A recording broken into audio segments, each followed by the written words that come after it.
Chapter 1: The First Encounter. Our story begins in 1876 in the remote territories surrounding Fort Defiance, Arizona. At that time, Fort Defiance was the primary military installation in the region, established in 1851 to maintain order and control over the Navajo people who had been forcibly relocated to the Bosque Redondo Reservation in 1864. The region was tense. The Navajo had only recently returned to their homeland in 1868 after the Long Walk, a forced march that had devastated their people. The wounds were still fresh. The trauma was still raw. The spiritual imbalance was still profound. On the evening of September 14, 1876, a man named Thomas Whitmore, a rancher who lived approximately 15 miles northeast of Fort Defiance, near the settlement of Wheatfields, was returning home from a trading post in Fort Defiance. Whitmore was traveling alone on horseback. The sun had just set. The darkness was complete. The desert was silent except for the wind. According to Whitmore's own account, which was recorded in the Fort Defiance military records and later published in the Arizona Territorial Gazette in October of 1876, he heard the sound around 8 o'clock in the evening. It was an owl's call, but not a normal owl's call. The call was too loud. The call was too articulate. The call seemed to contain words. Whitmore wrote, "I heard what I can only describe as an owl's screech, but within that screech I heard something that made my blood run cold. I heard what appeared to be human speech. I heard what appeared to be a woman's voice speaking words in a language I did not recognize. The voice was layered, as if multiple voices were speaking simultaneously. The voice seemed to come from everywhere and nowhere at once." Whitmore attempted to continue riding, but his horse refused to move forward. The horse was terrified. The horse was rearing and bucking, trying to throw Whitmore from the saddle. According to Whitmore's account, he managed to control the horse and looked around to identify the source of the sound. And that's when he saw it. Perched on a rock formation approximately 50 yards away, silhouetted against the moonlight, was an owl. But this was not a normal owl. The owl was enormous, perhaps 3 feet tall. The owl's eyes glowed with an eerie golden light, and the owl was staring directly at Whitmore. Whitmore wrote, "The owl's eyes were not the eyes of an animal. The owl's eyes were intelligent. The owl's eyes were aware. The owl's eyes were filled with something that I can only describe as malevolence. And as I stared at the creature, I heard the voice again. The voice spoke words in a language I did not understand, but somehow I comprehended the meaning. The voice was saying, 'You will not see the dawn.'" Whitmore panicked. He urged his horse forward, and the horse bolted, running at full gallop through the darkness. Whitmore didn't stop until he reached his ranch, approximately 10 miles away.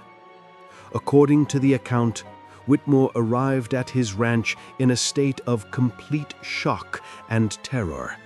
He was pale, shaking, and barely coherent. His wife, Catherine, tried to comfort him, but Whitmore was inconsolable. Whitmore spent the night awake, watching the windows and doors of his ranch house, terrified that the owl would appear. But the owl did not come. However, something else did. According to Catherine Whitmore's account, which was recorded in the same military records, Thomas became ill around midnight. He developed a high fever. He began to speak in languages that Catherine did not recognize. He began to convulse and scream. Catherine called for help, and neighbors arrived within the hour. But there was nothing they could do. Thomas Whitmore died at approximately 3 o'clock in the morning, less than 7 hours after his encounter with the owl. The cause of death was listed as acute fever of unknown origin in the official military records. But Catherine Whitmore knew the truth. Catherine Whitmore knew that her husband had been cursed by the owl. Catherine Whitmore knew that the owl's words, "You will not see the dawn," had been a prophecy of death. And Catherine Whitmore was not alone in her belief. Within weeks, other settlers reported similar encounters with the owl. Other travelers reported hearing the owl's voice speaking in unknown languages. And in every case, the person who encountered the owl died within hours or days of the encounter. Chapter 2. The pattern emerges. By late 1876, a pattern had emerged. The owl was appearing to settlers and travelers throughout the region surrounding Fort Defiance, and everyone who encountered the owl was dying. In October of 1876, a merchant named James Coulter reported seeing the owl near the trading post at Wheatfields. Coulter reported hearing the owl speak in a woman's voice. Coulter reported hearing words in a language he did not recognize. Coulter died 3 days later of a mysterious illness. In November of 1876, a cavalry officer named Lieutenant William Hayes reported encountering the owl near Fort Defiance. Hayes reported that the owl had spoken to him in English, but with an accent that he could not identify. Hayes reported that the owl had said, "Your time is ending." Hayes died 2 weeks later in his quarters at Fort Defiance. The cause of death was listed as a heart attack, but Hayes was only 32 years old and in excellent health. In December of 1876, a Navajo shepherd named Hastine Yazzie reported encountering the owl. According to Yazzie's account, which was recorded by a trader named John Wetherill and later published in Wetherill's journals, the owl had spoken to Yazzie in the Navajo language. The owl had spoken prophecies of death and destruction. Yazzie died within hours of the encounter. By the end of 1876, at least a dozen people had reported encountering the owl, and all of them were dead. The military authorities at Fort Defiance became alarmed. The commander of the fort, Colonel Edward Hatch, issued an official warning to all settlers and travelers in the region. The warning stated that a dangerous animal, described only as a large predatory bird, was active in the area, and that anyone who encountered it should avoid engagement and report the sighting immediately to the military. But the warning did little to stop the encounters. The owl continued to appear. The owl continued to speak, and the owl continued to kill. In 1877, a geologist named Dr. Charles Whitmore, no relation to Thomas Whitmore, traveled to the Fort Defiance region to investigate the phenomenon. Whitmore was a man of science, a man who believed that every mystery could be explained through careful observation and logical analysis. According to Whitmore's journal, which was discovered in the archives of the University of Arizona, he spent 3 months in the region, interviewing survivors, collecting accounts, and attempting to identify the source of the phenomenon. Whitmore wrote, "I have interviewed 17 people who claim to have encountered the owl. All 17 accounts are remarkably consistent. All 17 people report hearing a voice speaking in an unknown language. All 17 people report feeling an overwhelming sense of dread and impending doom. And all 17 people who encountered the owl have died within days of the encounter. This is not a natural phenomenon. This is not a disease. This is something else entirely." Whitmore theorized that the owl was not a physical creature, but rather a spiritual manifestation. Whitmore theorized that the owl was connected to Navajo spiritual traditions and beliefs. Whitmore theorized that the owl was a harbinger of death, a messenger from the spirit world. But Whitmore also made a discovery that would change everything. According to his journal, Whitmore interviewed a Navajo spiritual leader named Hastin Nataini, a man who was respected throughout the region for his knowledge of traditional Navajo beliefs and practices. Nataini told Whitmore about the Yi-Naloshi, a creature from Navajo mythology that translates roughly as the one who trots along on all fours.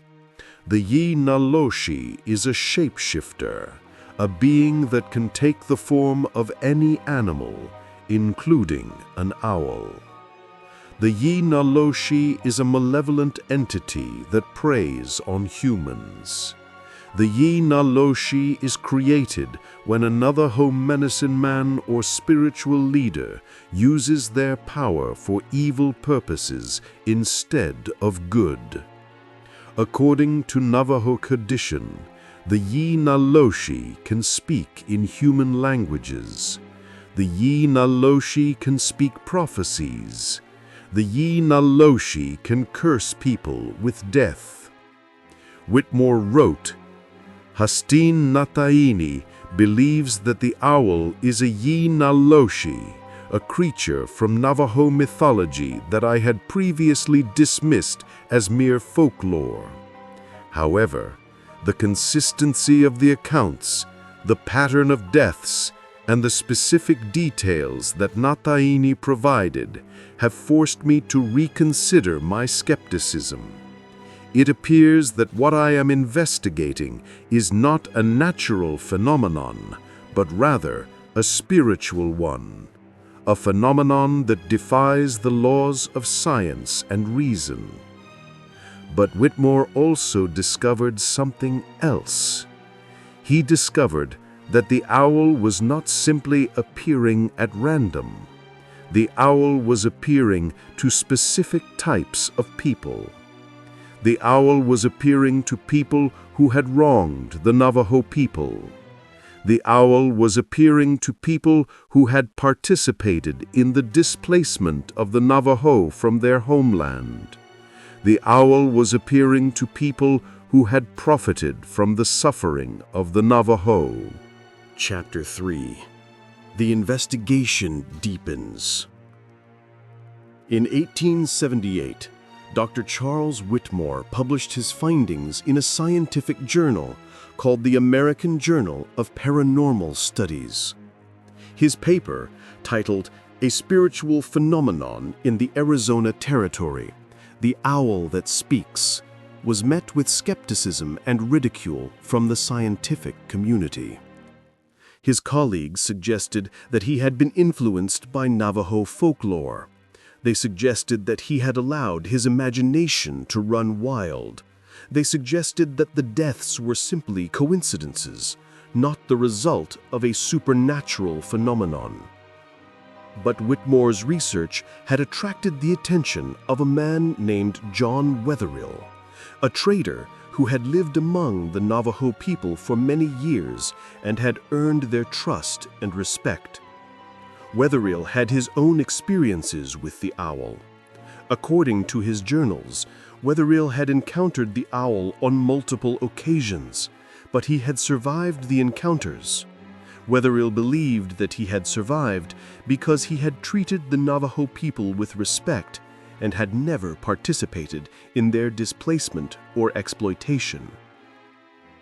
In 1879, Wetherill and Whitmore decided to conduct a joint investigation into the phenomenon. They spent several months traveling throughout the region, interviewing people who had encountered the owl and attempting to understand the nature and purpose of the creature. What they discovered was extraordinary. According to Wetherill's journals, they interviewed a woman named Azana Nadlehe, a Navajo spiritual healer who had extensive knowledge of traditional Navajo beliefs and practices.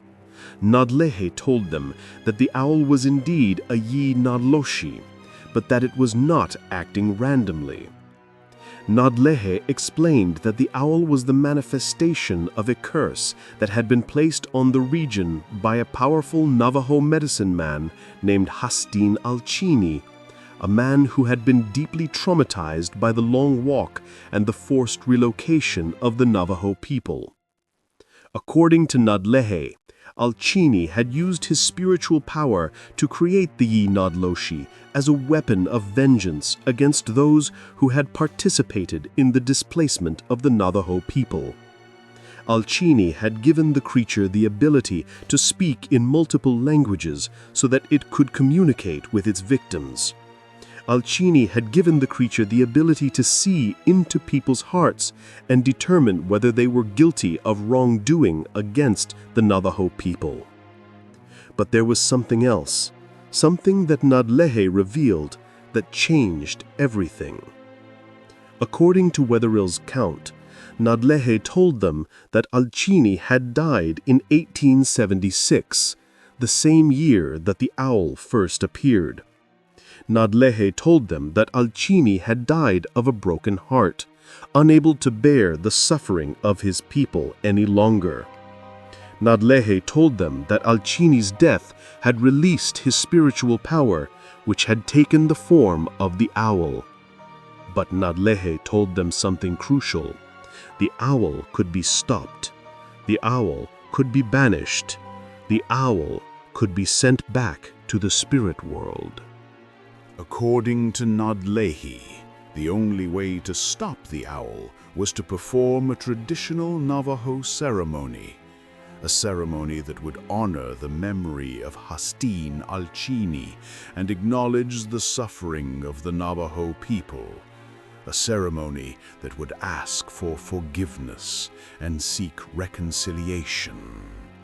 Wetherill and Whitmore decided to attempt this ceremony. They worked with Nadlehe and other Navajo spiritual leaders to prepare for the ritual. The ceremony was scheduled for the winter solstice of 1879. But something unexpected happened. According to Wetherill's account, on the night before the ceremony was to take place, the owl appeared to Whitmore. The owl spoke to Whitmore in multiple languages simultaneously. The owl told Whitmore that the ceremony would not work. The owl told Whitmore that the curse was too strong. The owl told Whitmore that the owl would continue to hunt those who had wronged the Navajo people. And then the owl told Whitmore something that terrified him. The owl told Whitmore that Whitmore himself was guilty. The owl told Whitmore that Whitmore had participated in the exploitation of Navajo lands. The owl told Whitmore that Whitmore's time was ending. According to Wetherill's account, Whitmore became ill that night. Whitmore developed a high fever. Whitmore began to speak in languages that no one recognized.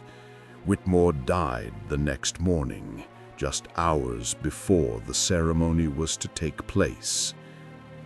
Whitmore's death devastated Wetherill, but it also revealed something crucial. The owl was not simply a manifestation of Alcini's curse. The owl was something more. The owl was something intelligent. The owl was something that had its own agenda. The ceremony went forward without Whitmore, and according to Wetherill's account, something extraordinary happened. As the Navajo spiritual leaders performed the ceremony, the owl appeared. The owl circled above the gathering, speaking in multiple languages. The owl's voice grew louder and louder, more and more intense, and then, as the ceremony reached its climax, the owl's voice changed. The owl began to speak in Hostine Alcini's voice. The owl began to speak words of forgiveness. The owl began to speak words of peace.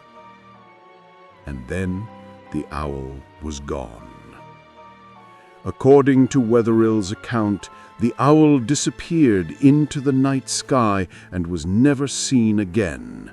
The ceremony had worked. The curse had been lifted. The Yi Naldloshi had been banished. But Wetherill also wrote something in his journal that suggested the story was not over. I believe that the owl has been banished, but I do not believe that it has been destroyed. I believe that the owl is simply dormant, waiting for the right conditions to return. I believe that as long as there is injustice and suffering in this world, the owl will wait in the spirit world, ready to return and seek vengeance. Chapter 4.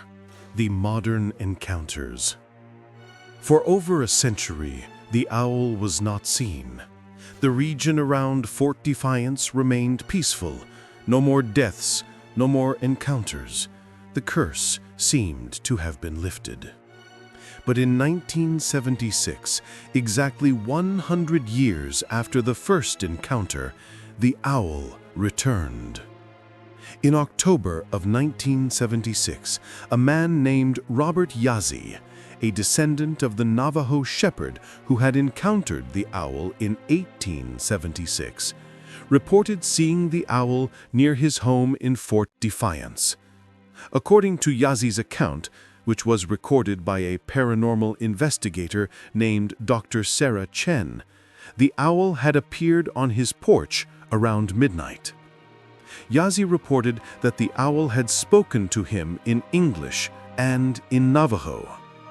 Yazzie reported that the owl had said, "Your family has been forgiven, but there are others who have not." Yazzie reported that the owl had then disappeared into the night. But Yazzie did not die. Yazzie survived the encounter. This was different from the previous encounters. In the previous encounters, everyone who heard the owl speak had died, but Yazzie had survived. This suggested that something had changed. In the following weeks, other people reported encountering the owl. A rancher named James Mitchell reported seeing the owl.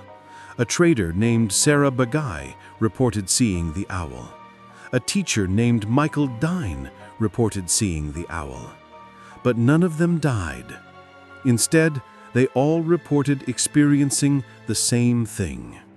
The owl had spoken to them in their native languages. The owl had told them things about their lives. The owl had told them things about their ancestors. The owl had told them things that only the owl could have known. And then, in each case, the person who had encountered the owl had experienced a profound spiritual awakening. Each person had changed their life. Each person had sought to make amends for past wrongs. Each person had dedicated themselves to helping the Navajo people. In 1978, Dr. Sarah Chen published a paper titled "The Owl That Spoke in Tongues: A Modern Investigation of a Paranormal Phenomenon." In her paper, Chen proposed a radical new theory about the nature of the owl. Chen theorized that the owl was not a malevolent entity. Chen theorized that the owl was a spiritual guide. Chen theorized that the owl was a manifestation of Hestine Alcini's spirit, but that it had evolved over time. Chen theorized that the owl was no longer seeking vengeance, but rather seeking justice and reconciliation. Chen wrote, "The owl appears to be selective in its encounters. The owl appears to choose specific individuals who have the capacity to change, to grow, and to make amends for past wrongs. The owl appears to be a teacher, not a killer. The owl appears to be offering people an opportunity to understand the suffering of the Navajo people and to dedicate themselves to seeking justice and reconciliation." But Chen also documented something else. She documented that the owl's voice was changing. The owl was no longer speaking in unknown languages. The owl was speaking in languages that people could understand. The owl was speaking in clear, articulate English. The owl was speaking in Navajo. The owl was speaking in Spanish. And the owl was speaking prophecies. According to Chen's research, the owl had told Robert Yazzie that the time of reckoning is coming. The owl had told James Mitchell that those who have wronged the Navajo will face justice. The owl had told Sarah Begay that the spirits of the ancestors are watching. In 2003, a paranormal investigator named Dr. James Mitchell, no relation to the rancher, traveled to Fort Defiance to conduct a modern investigation of the phenomenon. Mitchell was equipped with thermal imaging cameras, electromagnetic field detectors, and audio recording equipment. What he found was extraordinary. Mitchell recorded the owl's call. He documented the exact frequency of the sound waves. He measured the electromagnetic disturbances, and he confirmed that the phenomenon was real. The owl was not a hallucination. The owl was not a psychological phenomenon. The owl was a genuine paranormal entity. But Mitchell also recorded something else. He recorded the owl speaking in multiple languages simultaneously. He recorded the owl speaking in English, Navajo, Spanish, and languages that he could not identify. He recorded the owl speaking in words that seemed to contain meaning beyond their literal translation. And Mitchell recorded something that no one else had documented before. He recorded the owl speaking in the voice of a woman who sounded ancient, a woman who sounded wise, a woman who sounded filled with both compassion and righteous anger. According to Mitchell's report, the owl had said, "I am the voice of those who were silenced. I am the voice of those who were displaced. I am the voice of those who suffered. And I will continue to speak until justice is served and reconciliation is achieved." Chapter 5. The Truth Revealed. In 2010, a Navajo spiritual leader named Hastine Dean, a man who is respected throughout the region for his knowledge of traditional Navajo beliefs and practices, decided to speak publicly about the owl for the first time. According to an interview that Dean gave to a documentary filmmaker named Lisa Charlie, Dean revealed that the owl was not a yi-naldloshi in the traditional sense. The owl was something different. The owl was something that had evolved beyond the original curse. Dean explained that Hastin al-Chini had indeed created the owl as a weapon of vengeance. But over time, as the owl had encountered people and learned about their individual circumstances, the owl had developed compassion. The owl had developed wisdom. The owl had developed a sense of justice that went beyond simple vengeance. According to Dean, the owl had become a spiritual guide. The owl had become a teacher. The owl had become a messenger from the spirit world sent to help people understand the suffering of the Navajo people and to guide them toward justice and reconciliation. But Dean also revealed something crucial. The owl was not simply a manifestation of Alchini's spirit. The owl was a composite entity. The owl contained the voices and the wisdom of all the Navajo people who had suffered during the long walk and the forced relocation. The owl was a collective voice. The owl was a collective consciousness. This explained why the owl spoke in multiple languages. This explained why the owl seemed to know things about individual people. This explained why the owl's voice sounded like a woman, because it contained the voices of countless Navajo women who had suffered during the long walk. Dean also revealed that the owl was still active. The owl was still appearing to people. The owl was still speaking. The owl was still guiding people toward justice and reconciliation. But Dean also warned that the owl's patience was not infinite. Dean warned that if the injustices against the Navajo people were not addressed, if reconciliation was not achieved, then the owl would return to its original purpose. The owl would return to seeking vengeance. In 2015, a paranormal investigator named Dr. Elena Rodriguez conducted a comprehensive analysis of all documented encounters with the owl dating back to 1876. Rodriguez analyzed the patterns. Rodriguez analyzed the languages. Rodriguez analyzed the prophecies. And Rodriguez made a discovery that shocked the paranormal research community. Rodriguez discovered that the owl had been speaking in a consistent pattern for over 150 years. The owl had been speaking prophecies that were gradually becoming more specific, more urgent, more demanding.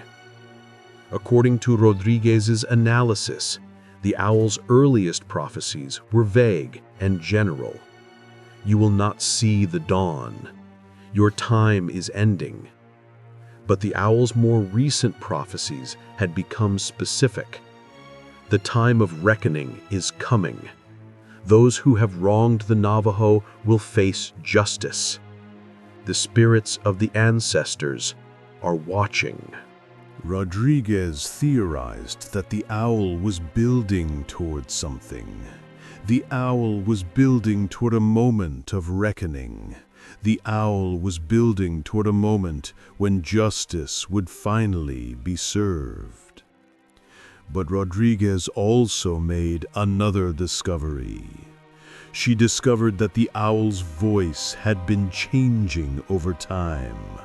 The owl's voice had been becoming more human. The owl's voice had been becoming more articulate. The owl's voice had been becoming more powerful. According to Rodriguez's analysis, if the pattern continued, the owl would eventually develop the ability to speak with such clarity and power that it could no longer be ignored.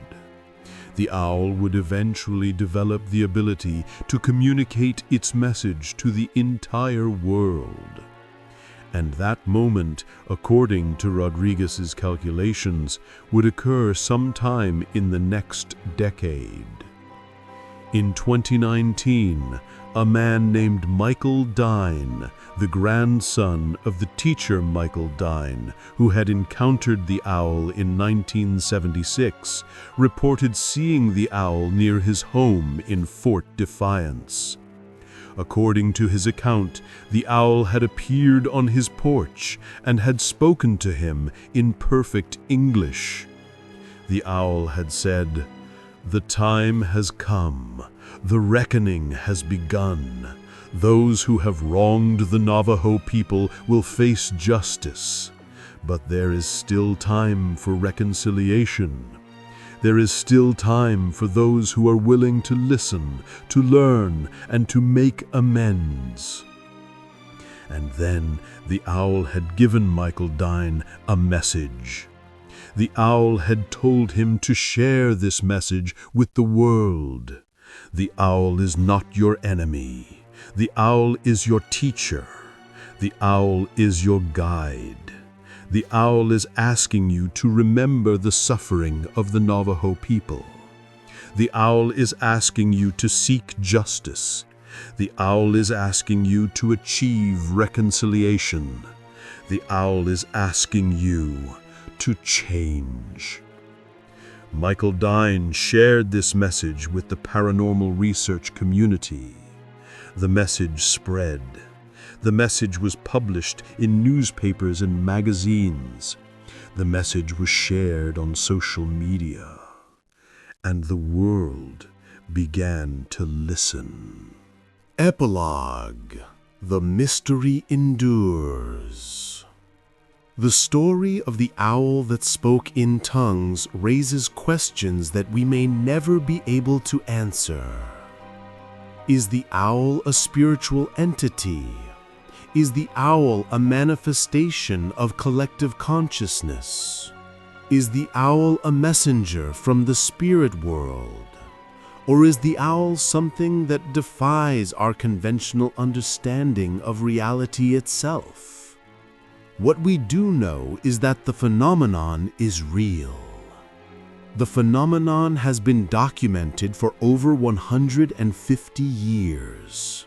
The phenomenon continues to this day. The owl is still appearing to people. The owl is still speaking. The owl is still delivering messages of justice and reconciliation. In 2023, a woman named Sarah Begay, the granddaughter of the trader Sarah Begay who had encountered the owl in 1976, reported seeing the owl near her home in Fort Defiance, Arizona. According to her account, the owl had appeared on her porch and had spoken to her in Navajo. The owl had told her, "The time of reckoning is near. The spirits of the ancestors are growing impatient. But there is still hope. There is still time for those who are willing to listen, to learn, and to make amends. The owl will continue to speak until justice is served and reconciliation is achieved." If you ever find yourself in the region surrounding Fort Defiance, Arizona, and you hear the call of an owl in the night, I would urge you to listen carefully. Listen to what the owl is trying to tell you. Listen to the message of the Navajo people. Listen to the voices of those who have suffered. Because the owl is not your enemy. The owl is your teacher. The owl is your guide. The owl is asking you to remember. The owl is asking you to listen. The owl is asking you to change. And somewhere in the Arizona desert, On certain nights when the wind is right and the moon is full, you can still hear it. You can still hear the owl. You can still hear the voice of a woman speaking in multiple languages. You can still hear the collective voice of the Navajo people, speaking prophecies of justice and reconciliation. The owl is still speaking. The world is finally beginning to listen.